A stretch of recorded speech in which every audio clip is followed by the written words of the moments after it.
light, easy to handle, effective. The handgun is the ideal weapon for both defensive and offensive close-quarter man-to-man combat fighting. Easily carried at the side, it's practically a part of you. In spite of the weapon's light weight and compactness, a bullet smashing through only one of these white pine boards would be enough to seriously wound a man. Before handguns can be fired properly, men must first complete basic training with the pistol and revolver on a standard range. Here, trigger squeeze, sighting and aiming, and other fixed and correct firing habits are learned. This basic training, however, doesn't prepare a man to get the most out of his weapon in combat. For here on the range, he's firing under ideal conditions at stationary targets. Being a good shot on a range doesn't mean that a man will be the same good shot when the target is moving or firing back at him. To get the maximum out of his gun, a man must learn to fire quickly and instinctively. Just as a rifleman graduates from the practice range to combat firing, the man armed with the handgun must have the same kind of advanced training with his weapon. A course in combat or practical firing has been designed to give that needed advanced training. As in this demonstration, men learn to shoot quickly and accurately from any one of the three basic firing positions. From the prone position, they learn to score hits on a pair of bobbing targets at over 50 yards. Moving up to 25 yards and assuming the kneeling position, they'll be able to do the same thing. In combat firing, a two-shot burst gives a dispersion of 6 to 8 inches on the target, assuring at least one hit. When a moment's delay may cost a life, combat firing trains men to fire instinctively from the standing position, pointing the gun as if it were a finger. To change the direction of fire quickly while at a standstill, just pivot on either foot.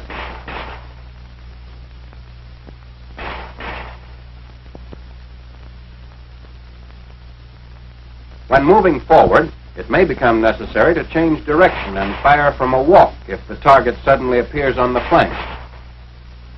This is combat firing, quick, automatic, and accurate. Now let's follow a small group of men who've just finished basic training with the pistol as they're taken through a course in combat firing. Safety precautions apply here too. The first thing you always do is inspect and clear your piece. When that's been done, you're ready to proceed. One of the most important things in combat firing is the correct grip on the gun stock. So we'll take that up first. Fit the pistol in the crotch of the hand and take a firm, tight grip on the weapon. The barrel should be in direct alignment with the forearm. So if you pointed your finger instead of the gun, it would be right on the target.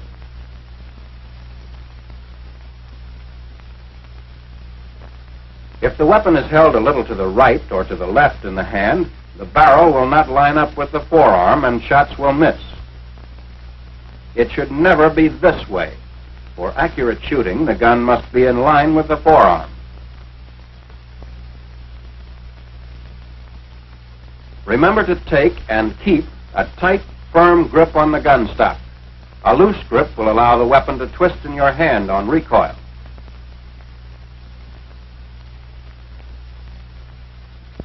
Keep practicing this rigid grip until it's done automatically. That's the way you'll have to do it when it really counts. Your use of handguns probably won't be limited to the pistol. Let's have a look at one of the revolvers used by the Army. The revolver is a natural pointing gun. When placed in the hand, it is directly on the target.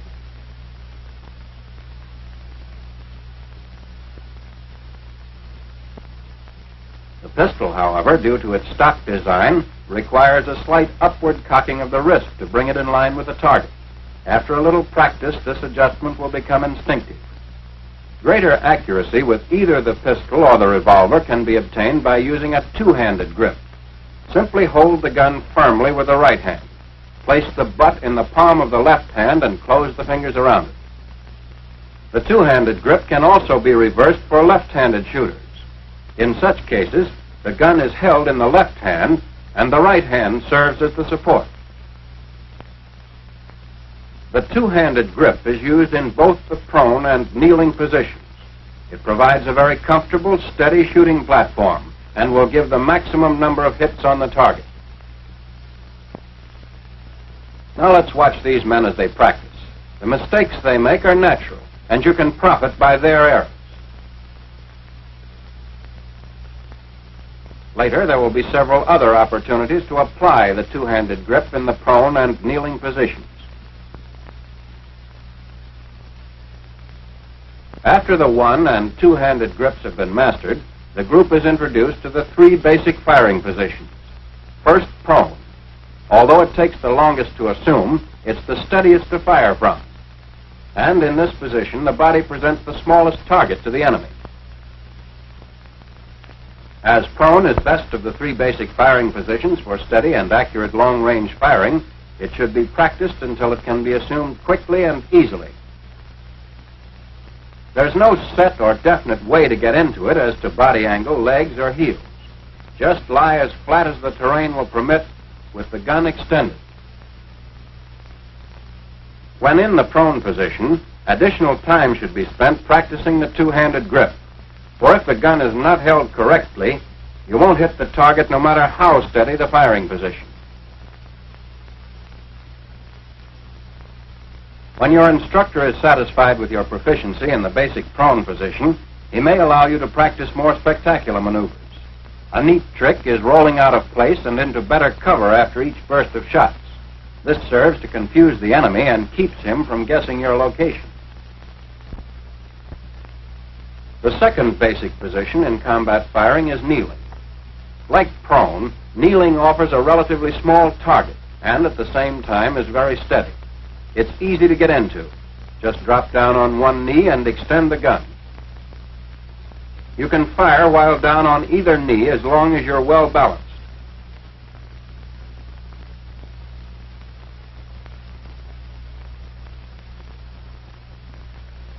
With practice, and remembering to use a tight, firm, two-handed grip, you'll soon be able to throw your shots right where you want them.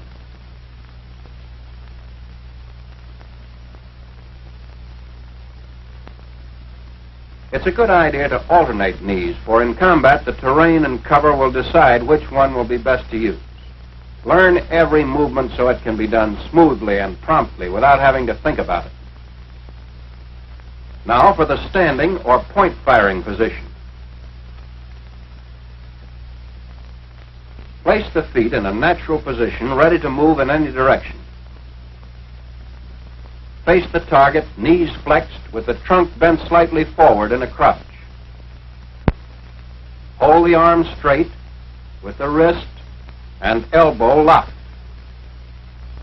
Then, using the shoulder as a pivot point, raise the gun to eye level. In the point firing position, do not use the gun sight. Fire instinctively, point blank, in the general direction of the target. When not actually firing, the gun should be carried in the ready position, slightly extended and centered between the knees at about a 45-degree angle from the body. Raised pistol, the position taught in basic training, may affect accuracy when combat firing. As the gun is pushed forward and the arm reaches full extension, the force of the shove causes the wrist to snap and the muzzle of the gun drops.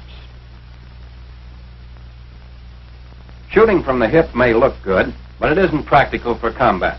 The main reason is that you can't see whether your gun is on the target in that position. Then, too, if you lock your elbow to form a 90-degree angle between the forearm and the upper arm, you're off balance when you shoot at high targets.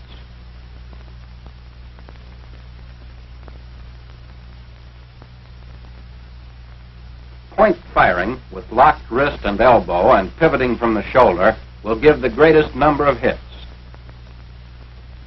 Here's an alternate position which some shooters find more comfortable. The elbow is held flexed or bent instead of being locked straight. Considerably more practice is necessary to master this position. Be sure to extend the gun far enough to the front so that you can get a glimpse of it and correct any shooting errors. When the situation demands an angle shot from either a standing or walking position, don't just pivot from the shoulder. The chances of a hit that way are only 1 out of 3. And don't jump around to change the direction of fire. Or, like swinging the arm, you can't land in the same place twice. If the ground happens to be rough or uneven, you're apt to lose your balance. Turn smoothly. Let the movement of the body take care of any change in direction. Smooth, easy pivoting will keep the gun in the same relative position to the eyes and body, enabling you to shoot where you look. Pivot on either foot, whichever brings you into the best firing position. When pivoting, bring the gun up to eye level during the time the body is changing direction. Point firing depends on doing everything quickly, smoothly, instinctively. Practice all the things you've learned over and over again until they become as natural and effortless as breathing.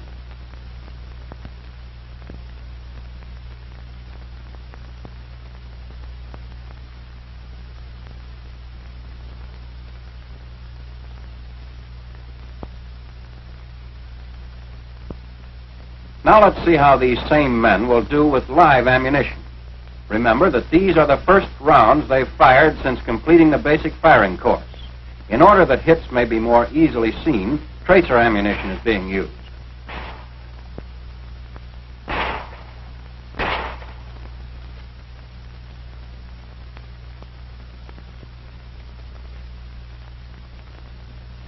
Each target appears for only a short time, so shooting must be rapid as well as accurate. A burst of 2 shots assures at least 1 hit.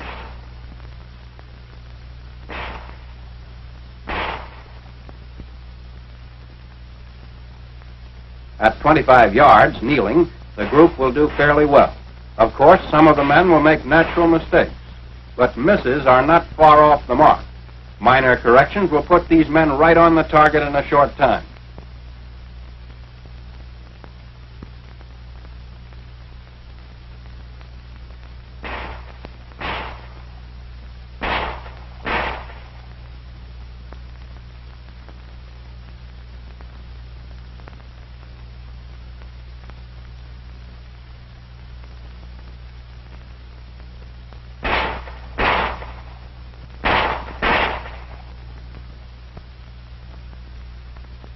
With point firing, it's best to start close to the target and work gradually back as speed and accuracy increase. Watch this next man. After firing at the first target, he'll relax and change his grip on the gun, missing the second target completely.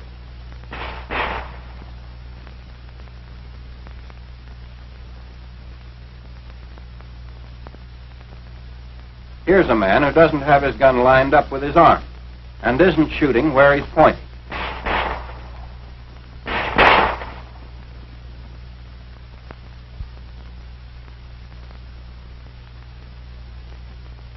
This man, however, is using a tight grip and has the gun aligned with his forearm. Result, hits.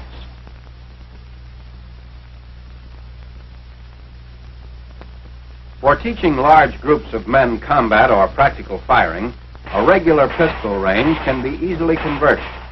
The main requirements are a firing line at 50 yards and replacing the conventional bullseye targets with 2 bobbing targets placed 8 feet apart for each firing point. When practicing the kneeling position, the pistol stands at the 25-yard line can be used to simulate obstructions over which to fire. The gun should never be rested directly against them or anything else when firing. If additional support is needed, rest the hand or arm against the solid object, but never the gun itself. For practicing point firing, shoot from the 15-yard line. Allow no more than 2 steps forward to maintain the safety angle. Point firing will require more practice than firing from either the prone or kneeling positions. Courses of instruction should be designed to provide additional time for the standing position. To test judgment as well as marksmanship in a realistic setting, little Berlin or Tokyo installations may be used for small advanced groups. To avoid being picked off by snipers, the man being tested drops into prone at 50 yards. As he moves forward, he takes advantage of all cover, keeping constantly on the alert, since targets may be rigged in windows and around corners.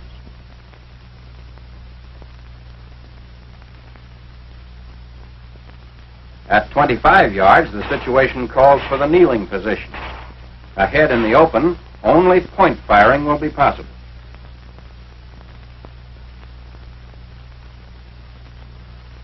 This is combat firing, quick, instinctive, the kind of training that can mean the difference between his life and yours.